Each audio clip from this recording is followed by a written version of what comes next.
couple, but I'll tell you one. So I worked at Northern State Hospital here in Washington State for 4 years as it was a job corps. It had already been shut down as a mental hospital about 20 years ago, but it's rumored to be haunted. And one night we were going down patrolling, and job corps. I don't know if you know what that is, but it's for disadvantaged youth that have trouble. But um, we were walking and patrolling, and we went by the chapel.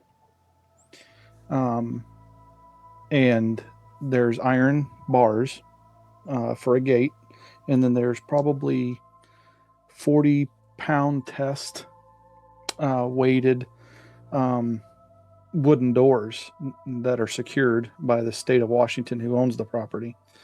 And you have to have special permission to get in there to do anything. Well, it was in the middle of the night. Nobody was out. The kids were all in bed. There was 400 kids on campus, but they were all in bed. And we walked by there, and all of a sudden, the doors start rattling like they're going to come off their hinges. We called the county sheriff. We called state patrol. We called the state. They came out and they searched it top to bottom. We got it on video.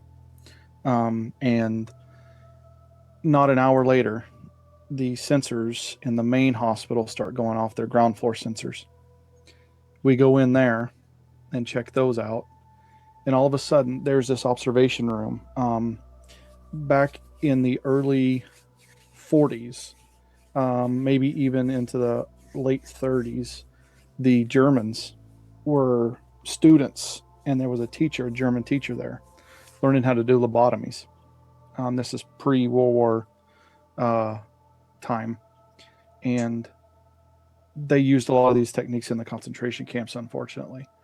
And so there's this glass observation room for students into an OR, and it's chain locked from the outside. Well, we go in and we're walking by this glass observation room with the sheriff and with our flashlights and everything.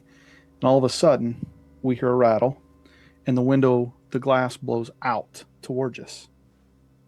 And it's clear there's nobody in there. Our lights are shining in.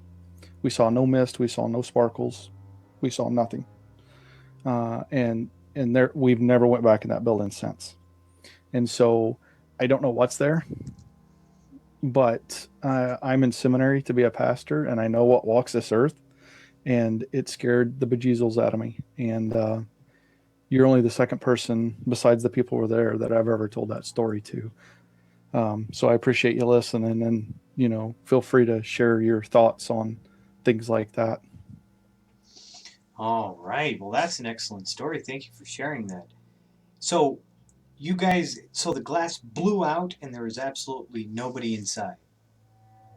That's correct. There was absolutely nobody inside. I mean, this place has been stripped bare, and so there wasn't tables for people to hide in. There wasn't anything. It was just a glass round enclosure. It was more octagonal round enclosure, and there were four of us standing about 10 to 15 feet away from where it was, shining our lights all around, and we heard the rattle, and we shined our lights at the observation room where it was coming from, and there was nothing in there. I mean, we could clearly, it was almost like daylight with the mag lights we had. Nothing. And all of a sudden, it just kaboom, straight out at us. And this is where they perform lobotomies. Lobotomies and other surgical testing in the on 30s people. and 40s. Yep. When lobotomies were like the cool thing to do. Jeez. Yep. Oh man.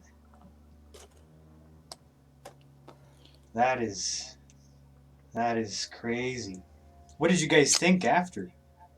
We had heard of ghost stories from this place. There was the ghost story about the little bouncing red ball and things like that, but we had never really experienced anything until that night. And then all of a sudden, all this crazy stuff started happening all around us. Within the next month, there was probably 5 or 6 other encounters from other security professionals there. And so, I mean, At the same location. well, this place is, you can look up Northern State Hospital, Cedar Woolley, Washington, and it's about 400 some odd acres, and there's 18 to 20 buildings, and every single one of them that isn't new has had something happen, an encounter. So we're pretty sure it's a haunting or it's demonic activity. I don't know, man. I get the feeling it's a haunting. Someone, hey, bad stuff happened here. Yeah, I would tend to agree. There's even a YouTube video out from one of my coworkers. I don't know if it's still up or not, but she recorded from the. There's one building on the far back of the property. It Oh, housed the most criminally insane, holy, holy! Is and it this? said my name. It said your name? Yeah, it said my name in the video, Oh, and I got sick like 3 days later. oh man. And this is the most criminally insane housing building, and it always creeped me out. And then it really creeped me out after I heard that, because I sat there with her and watched the YouTube video with her, and it said my name, and I'm like, oh, okay. It didn't like me. And you got sick afterwards. Mm-hmm. Yeah, I was like food poisoning sick, but I never had food poisoning in my life. Taking a look, a picture of this. This is actually it. It looks kind of like a. I don't know what